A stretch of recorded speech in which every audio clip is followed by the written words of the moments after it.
Hi everyone, welcome to the world of English grammar. This is Vishwajit.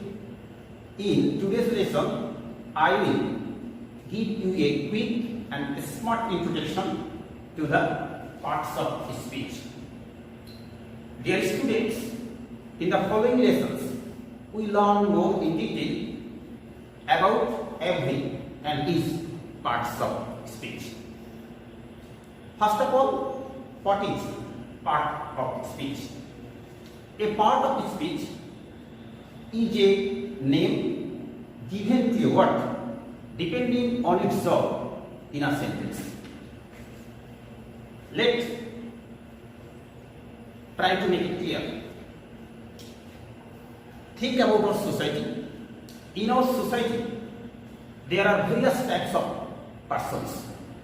We classify or identify them according to their jobs or duties, such as a teacher, a doctor, a student, a farmer, a rickshaw puller, etc. In the same way, a word can be a noun, adverb, adjective, depending the job that it does in a sentence. And this can be really useful to learn because when you will study grammar, you will come across the term like verb, adverb, adjective. And if you have a good command over them, it will help you to speed up your study of grammar. Okay? How many parts of speech are there? There are 8 types of parts of speech. The first one is noun. Noun is the name of a person, place, thing, feeling. Look at the example. Tuli searches Google to know about Kuakata so that she can visit there with her family next year. Dear students, can you tell me what are the nouns in the sentence? There are a lot of nouns. Listen to me carefully. The first noun is Tuli. It's the name of a person. The second noun is Google. It is the name of a search engine which is very much known to you. The next noun is Kuakata. It's a beautiful tourist attraction in Bangladesh. It's a place. The next noun is family. What is family? Family is a group of people where they are related with each other. For example, father, mother, sister, brother, son, daughter, all are together. And the next noun in the sentence is year. What is year? Year is just 365 days. Or the time that takes the earth to go around the sun. Dear students, noun can be the name of animals like dog, cat, elephant, etc. Noun can be name of thing like pen, board, t-shirt, light, etc. It also can be the name of feeling like happiness, sympathy, love, patriotism, etc. So, I think it is very much clear to you. Noun gives name of a person, place, thing, feeling. We can say that noun is a naming word. Okay. The next part of speech is pronoun. What is pronoun? Pronoun replaces a noun. Replace means it takes the place of noun. Follow the example. Hafizul opens a Facebook group which is run by Hafizul's friends. Hafizul's friends help Hafizul to update the group. Of course, the sound is really stupid. What are the reasons? Can you tell me? What is the problem in the sentence? As you are right, the frequent use of Hafizul and Hafizul's friends make it annoying and it is not interesting to listen at all. Dear students, in order to avoid this type of repetition and make the sentence more attractive, we use pronoun. After using pronoun, the sentence will be Hafizul opens a Facebook group which is run by his friends. They help him to update the group. Here the pronouns are his, they, him. So it is very much clear to you. We use pronoun in order to avoid repetition of nouns and to make our sound speech more natural. The next part of speech is verb. According to my observation, verbs are probably the most important word in English, and that is for two reasons. Reason number one, every sentence in English must have a verb. You cannot make a verb without having a verb. So verbs are really important. What is a verb? A verb is a word that shows action or a state. Let me show the example. Anushka plays video game now and then. In the sentence, the verb is play because the word play has actions like this: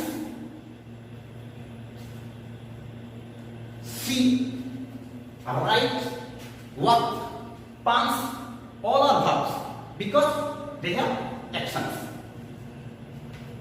Look at another example. Lavanya is a YouTuber. What is the verb in this sentence? Yes, the verb is. That's actually the just to be verb or be verb. Dear students, can you realize what are the basic difference between these two sentences? Look at the sentences. In the first sentence, we are talking about physical action because playing is something what we do physically. But in the second sentence, the verb is has no physical attachment. We are not talking about physical action. We are just saying Lavanya is a YouTuber. We call it steps, means situation. So I think you have understood the basic difference between this sentence, and these are the basic jobs of the verbs. Okay? The next parts of speech is adjective.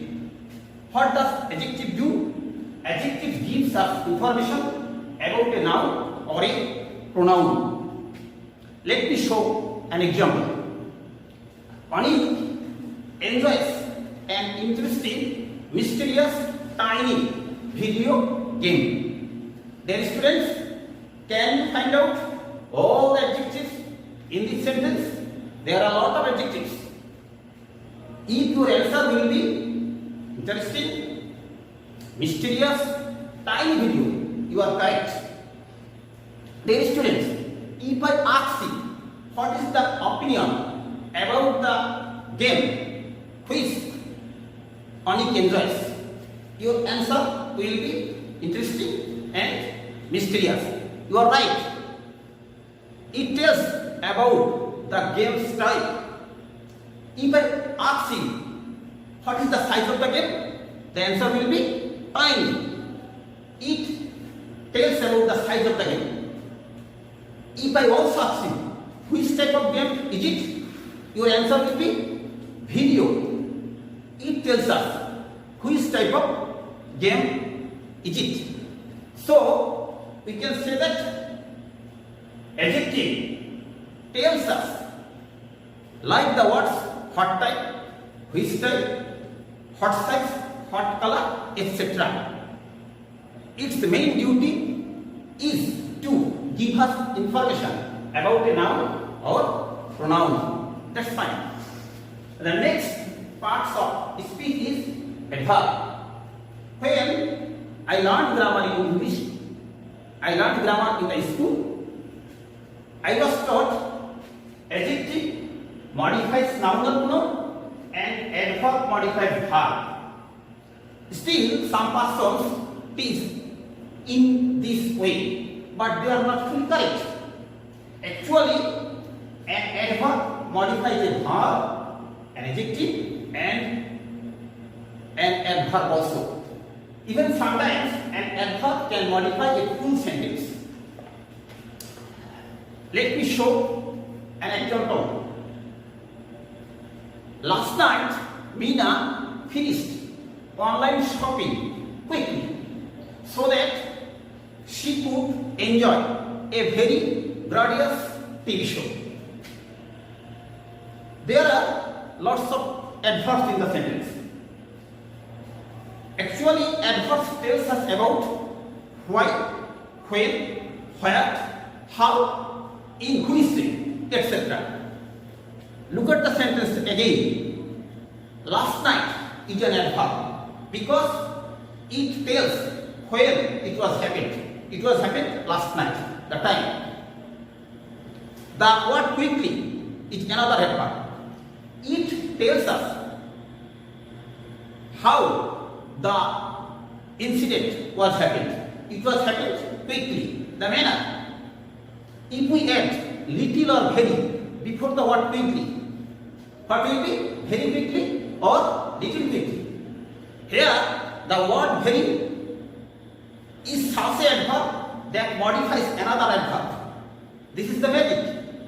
And finally, very is another adverb in the last part of the sentence. Very grandiose TV show. Grandiose means gorgeous or pompous. So, it is very much clear to you, an adverb can modify a verb, an adjective, and adverb also. You also say that an adverb can modify anything except a noun or a pronoun. Okay? Dear students, the next part of speech is preposition. Preposition helps us to show relationship in time, place, and position. Let me show another example of it. Ornobi will send photos to messenger on Sunday. In this sentence, there are two prepositions. These are to and on. Look at carefully. If I ask you, where will Ornobi send the photos? Your answer will be messenger. This is the place. And if I also ask you, when Ornobi will send the photos, the answer will be Sunday. It is the time. So, the preposition is a word which is used to link nouns, pronouns or phrases to other words in a sentence. The next part of speech is conjunctions. What does conjunctions do? Conjunctions mainly connects ideas. Con means together and junction means joining. Look at the example. Ananya and Trisha are best mutual friends. In this sentence, the adverb is, the conjunction is and the conjunction at connects two nouns, Trisha and Ananya. Here is another example. Kathy did not play YouTube because she had no data. In these two sentences, we also call them clauses because clauses are the parts of a big sentence. In the second clause, she had no data. This is the reason. And in the first clause, Kathy did not play YouTube. This is the result. Dear students, in this sentence, the conjunction because connects the ideas, the reason and the result. I want to show you another example. Fahmi searched Bajwa Union High School post on Facebook so that he could share his idea. In this sentence, the conjunction is so that. Okay? That's nice. The final part of this speech is conjunction, interjection. Actually, the interjection has no real meaning. It helps us to express some feeling of the mind. It helps us to express a strong emotion, exclamation, and some feeling of the mind. Look at some example. Alas, it is an example of grief, compassion, or some sorrowful events. Hooray! It is cheer of joy, pleasure, elation, or victory. 5. It is an exclamation of distress or mock dismay. Wow! It is an exclamation of amazement or admiration. Dear students, these are all parts of speech. Okay? Now try to make a quick recap. What do we learn today? And here I want to show you an interesting example. In this sentence, all the parts of speech will be available. Bravo! Oyon and Shubho have done well in the examination and they look happy. This is the sentence. Dear students, listen to me carefully. Here the nouns are Oyon and Shubho because this is the name of a persons. The pronoun is they because it replaces the nouns Oyon and Shubho. Verb is stood and look because they have actions. Adjective is happy because it gives us information about the nouns. Adverb is very because it modifies an adjective happy. Preposition is in because it connects or gives linking to the other words of the sentences. And conjunction is and because it connects ideas. And finally, the interjection is bravo. Bravo is an exclamation to show approval when someone becomes successful. Dear students, I hope you have enjoyed today's class, and if you have any questions about this class, please knock at comment sections. I will try to help you. So, no more today. Goodbye. See you again on the next class.